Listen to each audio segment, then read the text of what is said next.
don't think they see many bikes in the car dealership, so maybe it won't work. That's not something you see every day. Unless you live in the Iron Range, and then you probably do, because it's gonna be impossible. Hi, I'm Beth from Beth Bikes. Welcome back to episode 2 of my 2024 Coffeeneuring adventure series. If you missed the first 2 episodes, the episode involving all of the rules of Coffeeneuring, as well as my very first Coffeeneuring adventure of this year, I recommend you go back and watch those before continuing on with this video. But the Cliff Notes version of Coffeeneuring is that you ride your bike 7 times to 6 places in 6-ish weeks. On each of those rides, you drink a coffee or coffee-like beverage and make sure that your ride is at least 2 miles long and document along the way. Now I know what you're all here for. It's the same thing you were here for last week. It's the envelope challenge for today. If you decide to complete any one of the envelope challenges, make sure that you post about it on Instagram using the hashtag Coffeeneuring envelope challenge and tag me, bethbikes.gravel, so I can see your entries to the envelope challenges. Now, are you excited to see what today's envelope challenge is? Okay, let's give them a mix up just like last week. Okay, drum roll please. This one, number 4. Let's open it up and see what's inside. Okay, let's open it up. I'll show you guys, that says number 4 right there. So I am not lying, this is number 4. I just opened it. Oh, this is a really good challenge for today because I already needed to do this.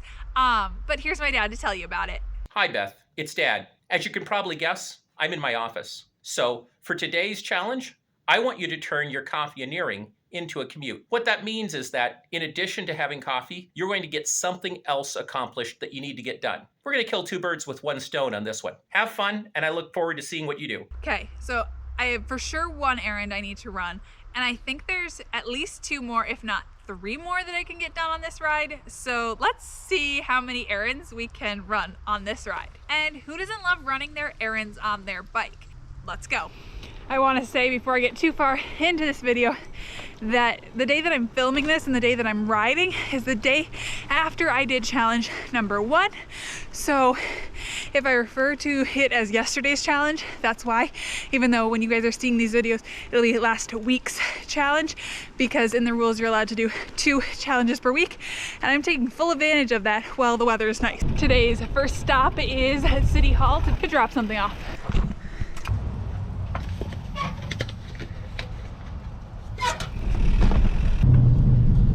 Already on this ride, I was so excited about commuting and getting my errands in that I almost forgot that I want to differ up my route every day and almost took the exact same route out of town as I took yesterday in episode number 1. There is definitely going to be some overlap, but I want to minimize it as much as possible.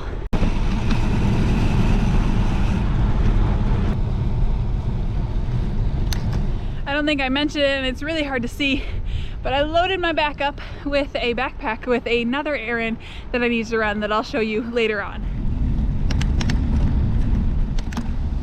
We got some brand new asphalt. I'm pretty sure this used to be gravel or pretty poor asphalt. And we're pulling into errand number 2. Yeah. You probably see more cars in here than bikes. You got somewhere to carry them? Are they They're big? just little bottles. In my backpack. Oh, okay. I didn't see you had a backpack. Yeah. We'll send you to the cashier behind you. Sounds They'll take good. payment and you could be on your way. Sounds good, thank you. Yeah. Am I the first bike you've ever seen in here? Yes. Because your face made it seem like it might have been. I'm like, I have no idea. I've got whatever you asked me to go get. I'm sure you could tell based on that recent interaction that I don't think they see many bikes in the car dealership, and that was enjoyable. That was probably one of my favorite experiences I have ever had on a bike. Today I am riding my second Coffeeneuring ride for 2024, and already I have a big smile on my face. And yesterday on ride number 1. When I went up that first big climb, I talked to you guys like the whole time. And that really helped that hill go by a lot faster. So we're gonna try that tactic again. I just don't have as much to talk about today, so maybe it won't work if you don't have stuff to talk about. I think I know where I'm headed today for my coffee. I needed to go someplace where I could run errands, so I'm headed fairly close to where I went yesterday. And part of that is just because the 4 coffee shops and 6 of the places that I can get coffee at are all within half a mile from each other in the same town. Because I brought my bike into some place that was unexpected. It's not necessarily a place that you shouldn't bring your bike, but it's a place that your bike is unexpected. You too, not just for the shorts fam, but for the long form fam too. What are places where if you bring your bike in, it's unexpected, but it's not wrong? Comment them down below.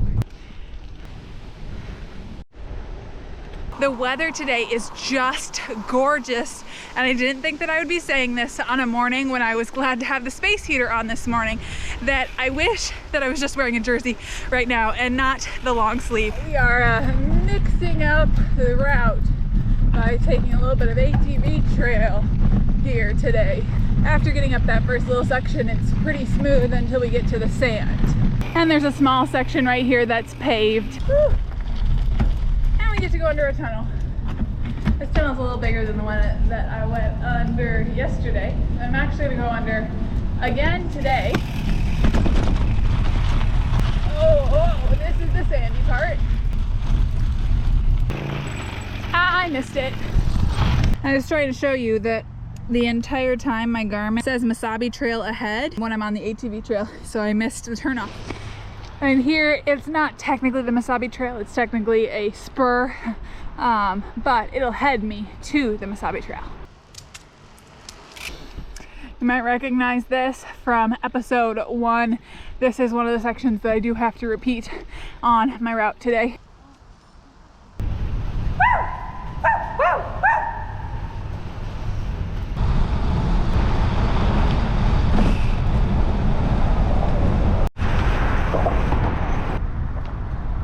I just had a thought that I wanted to share, and it was about getting places that are hard to get, or getting over things that are hard to get. So you think about like a lake or a river. A river can be hard to get over because you can only cross at crossings or bridges. A lake you usually have to go around. Creek is kind of the same as a river, but then you have man-made structures like a highway or an interstate. You either have to go over or under when you're on your bike, and so that can be hard to get around and make routes around. But the one that I want to challenge as one of the most difficult things, and it can definitely determine your route, is mines. Living in an area filled with iron mining, you sometimes have to go around a mine, and that can add a whole lot more mileage to a route than if you could have just gone like straight as the crow flies.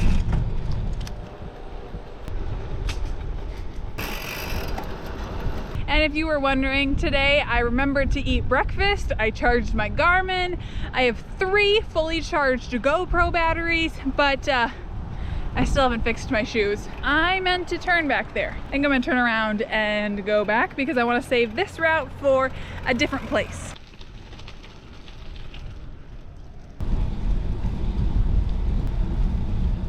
The lake trail is fairly busy today compared to yesterday, which is amazing to see people getting out and enjoying this unusually warm weather.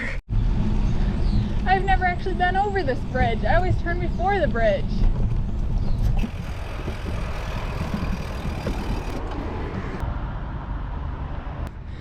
I understand why the picnic table is here, but the path I want to get to is right over here. Yeah, and the only way to get here is by going around the picnic table. That's a little strange. I am here at the Co-op today because they have a cafe. I'm gonna see if I can get a coffee drink there. And a bonus, they have outdoor seating on the lake. Get an iced latte with almond milk and 2 pumps of caramel. Yes. My drink looks delicious. Let's give it a little mixy. This morning I was working on editing Coffeeneuring video number 1, and there really weren't that many bloopers. So I think because of that, I have made plenty of bloopers today. Okay, let's try it. That's good.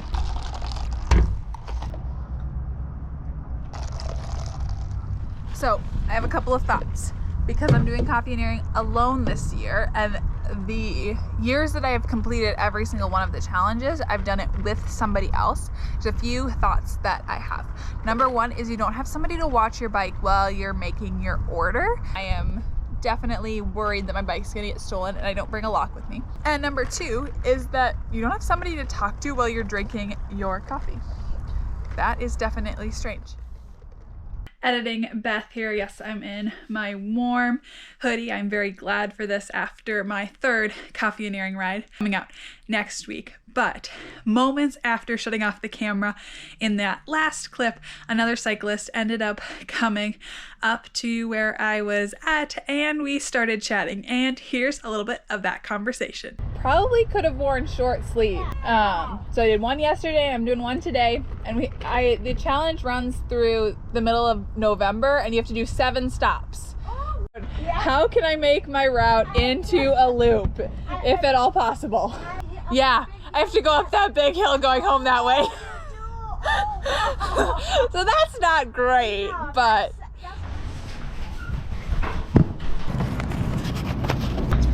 Errand is getting some mushrooms. So not only was the co-op my spot for my Coffeeneuring adventure, but it was also my errand. I picked up some mushrooms for a stroganoff for dinner.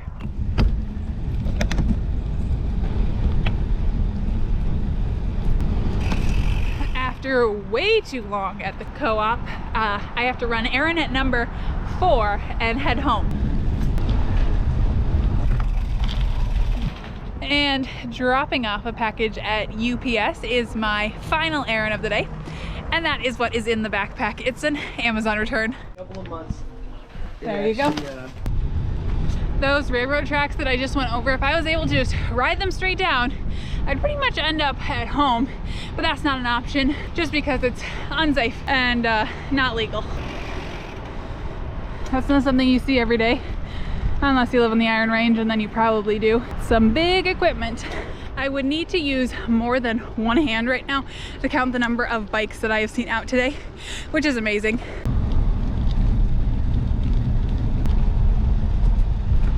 This road says that it's a dead end, but the map shows that I am able to get through, so we're gonna try it. If you watched episode 1, the map saying that I can go through doesn't necessarily mean that I can go through, but I am off the busy road and on this beautiful gravel road. If there were no gate here, I could get through, but this is private property, no trespassing. So I'm turning around. That's what I get for trusting the map and not the dead end sign that I've seen every single time that I've ridden past this road. Turning off onto a different gravel road that I know will get me through. I am very quickly realizing just how difficult making my routes different every time is going to be. So I think I'm going to change the rule for myself because it's going to be impossible. I only really have 2 routes in and out of the big city where most of my coffee stops are going to be, and then there's some variations on those 2 routes, but really it's 2. And so I'm going to allow myself to go over small sections of route 2 times in the same direction. So that means that I can go out on a section of like trail or road 2 times, and then I can come back on that same section also 2 times. And overlapping route really wouldn't be a big deal if I was willing to drive places to start, but I really want to start and end from home whenever possible.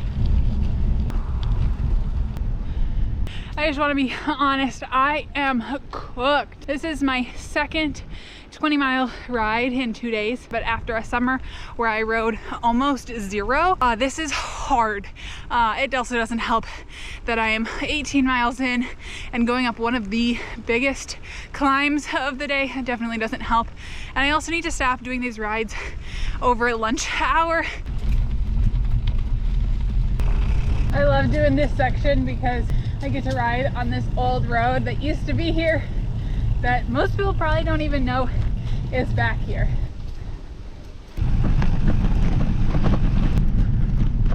Today's ride was supposed to be about the same temperature as yesterday, so I only brought one water bottle with instead of two, and I drank through all of it, so I definitely probably should have brought a second. Hi, Beth. I hope your coffeeneuring is going well. I went about 16 miles, stopped at Como Pavilion, and had a wonderful cup of tea. It was an absolutely gorgeous time, and I had a great coffeeneuring. I hope yours is just as good. And that's a wrap on Coffeeneuring adventure number 2. Do you want some stats? Well, I've got them here on the bike computer. That was 20.14 miles, 1 hour and 45 minutes, and it ended up getting up to 70 degrees, which is why one water bottle was not quite enough. I also had 758 feet of climbing, so about the same as in episode 1. And I was really glad for the envelope challenge because it made me not only drop off an Amazon return that I've been meaning to do, but it also made me go somewhere on my bike that I wouldn't necessarily normally go, and I got mushrooms for dinner. If you like this video, give it a like and subscribe so you don't miss episode 3 of the Coffeeneuring series coming out next Friday. Until next time, I'm Beth. See ya, and stay tuned for bloopers for series. If you missed last week's video or the now are you excited to see what this week's peace. Peace. Whew. That was a close call. I feel much more confident on a bike than in a car. And my husband said I could pick it up on my bike. 2 bottles of Motorcraft friction modifier. They're in my hand right now. Okay, I'm about to start. Oh, I'm climbing. Maybe I should wait for not a downhill. The weather today is, I'm gonna wait. Passing car. It says, I'll be back. And I have pockets in my snack. This